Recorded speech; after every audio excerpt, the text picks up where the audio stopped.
여러분, 뭐 일자리 절벽이라는 거, 일자리 쇼크라는 것은 여러분들이 들어서 충분히 이해하실 거예요. 예, 당장 3월에 일시 휴직자만 126만이에요. 거기다가 실업자는 100만이 넘고요. 그렇다 그러면 일자리는 얼마나 줄어드는지 가히 짐작하고도 남지요. 그러니까 정부가 안 되겠다.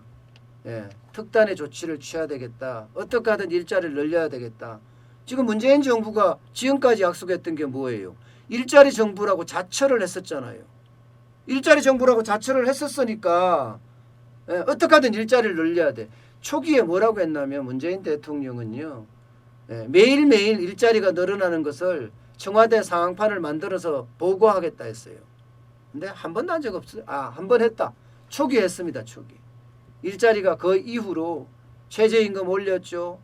예, 주 52시간제 도입했죠. 할 때마다 족족 일자리는 줄어들었습니다.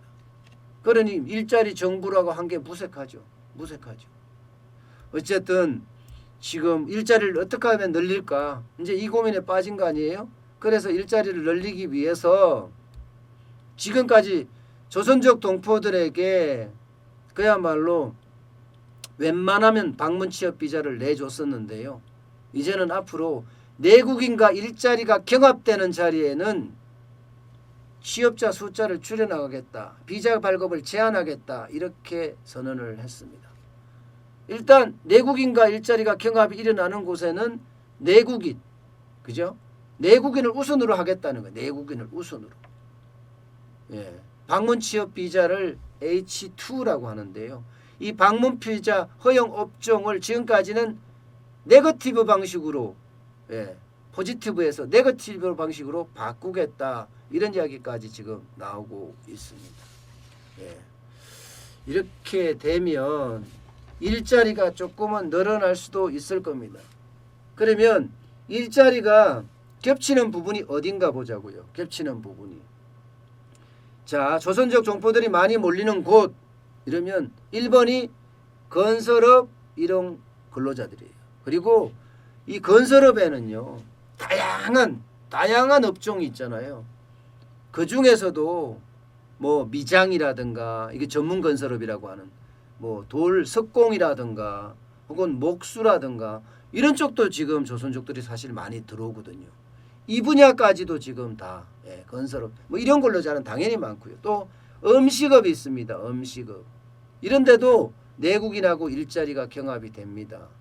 사실 요즘이요. 조선족이 온다고 해서 최저임금을 덜 주지는 않습니다. 예. 최저임금 다 줍니다. 요즘은 일자리 소개하는 데서 물론 일자리 소개소에서는 어떻게 하는지 잘 모르겠지만 저는 수수료만 뗀다고 봤을 때 조선족도 마찬가지로 다 주게 돼 있습니다. 지금 현재까지 보면요. 건설업에만 조선족 동포가 10만 명 정도 들어와 있다 이렇게 추산이 돼요. 10만 명 정도. 예. 그리고 이게 음식업종에도 마찬가지로 아마 10만 명보다 음식업종엔 더 넘지 않겠나 이런 또 이야기를 하고 있는 상태입니다. 이렇게 됐을 때 저는 약간 걱정이 되는 부분이 있어요. 오히려 이걸 취업 제한함으로 해서 일자리 쇼크가 현장에서 사람이 없어서 공기가 놓쳐지는 그런 사태를 맞지 않을까 하는 그런 생각도 해보거든요. 사실 건설업에서는요. 여러분 아시겠지만 양대 노총이 쉽게 말하면 내가 일자리 더 차지하겠다 하고 엄청나게 싸웁니다. 그래서 양대 노총이 싸우는 바람에 건설 현장의 일자리가 멈춰지기도 하는 상태가 많이 벌어져요. 만약에 그렇게 벌어졌을 때 조선족에 대한 우리 동포에 대한 조선족 동포에 대한 걸 줄이면 일자리가 어떻게 되겠어요? 제 생각에는 오히려 타격을 줄 수도 있다는 그런 생각도 해봅니다. 그런 생각도. 또한 이 음식업에 알바하는 일자리도 마찬가지예요. 사실 힘들다고 일 안 하는 사람 천지거든요. 힘들다고 일 안 하는 사람. 식당에서 일해보세요. 얼마나 힘든지. 저도 3년 동안 하루 18시간씩 꼬박 주말도 명절도 휴일도 없이 일을 해봤습니다. 힘듭니다. 중노동입니다.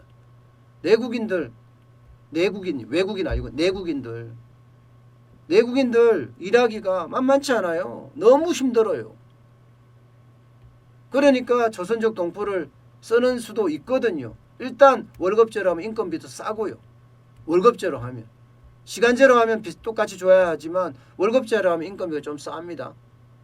예. 그렇게 활용을 해왔는데 과연 그게 될까? 예. 그렇게 되면 식당에서 오히려 사람을 찾기가 어려워지는 것 아니냐. 그러면 돈을 더 많이 주고 또 찾아야 되는 것 아니냐. 뭐 이런 걱정까지. 저는 실물에서 일을 해봤으니까요. 예, 실물에서 일을 해봤으니까 그런 걱정까지 됩니다. 이게 무조건 줄인다고 해서 될 문제가 아니라 정확하게 수요 예측을 해보고요. 그에 따라서 얼마나 내국인하고 일자리가 충돌이 나는지, 뭐 충돌이 난다고 했을 때 뭐 얼마나 또 고용주 입장에서 이것도 한번 생각을 해봐야 되는 부분이거든요.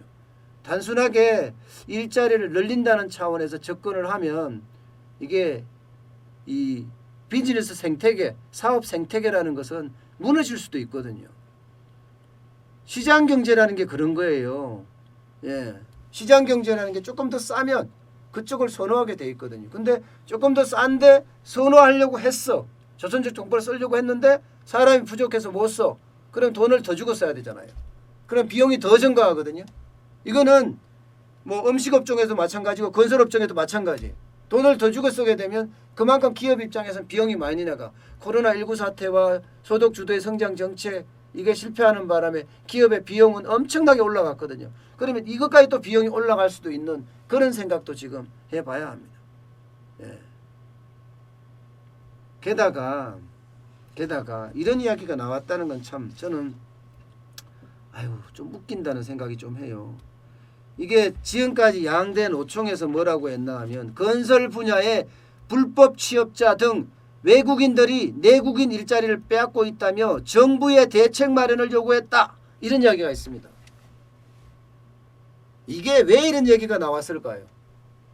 아니 내가 일자리 더 하겠다고 이 건설 현장엔 내가 하겠다고 양대 노총이 진짜 치고받고 싸우잖아요. 그러면 조선족을 써갖고 이제 공기를 맞춰내는 게 건설업체들 입장입니다. 상황이 그럴 수밖에 없어요. 공기는 맞춰야 돼. 공기를 안 맞추면 그에 대한 비용이 기업 입장에서는 더 나가. 그런데 이런 이야기를 또 들어준다. 결국은 친노동 정책의 일환이다. 저는 이렇게밖에 안 보인다는 거예요. 좀 더 구체적으로 들어가 보면요. 문재인 정부가 지금까지 해왔던 것처럼 친노동 정책 그냥 쓰겠다. 이런 얘기라는 말이죠. 근데 저는 지금 대한민국의 그 취업비자로 들어와 있는 사람이 5개국 국적에다가 30만 정도 됩니다. 연간 30만. 이거를 무조건 줄인다고 해서 될 문제가 아니라는 거 정부가 좀 그런 걸 알아야 될 텐데 그죠? 무조건 줄여서 될 문제 아닙니다. 전혀 아닙니다. 이건 시장의 상황을 정확히 판단하고 해야 되지 지금처럼 무조건 그냥 취업비자 인원수 제한하겠다. 취업비자 제한하겠다. 저는 이런 발상은 좀 무책임한 발상이다. 저는 그렇게 생각을 합니다.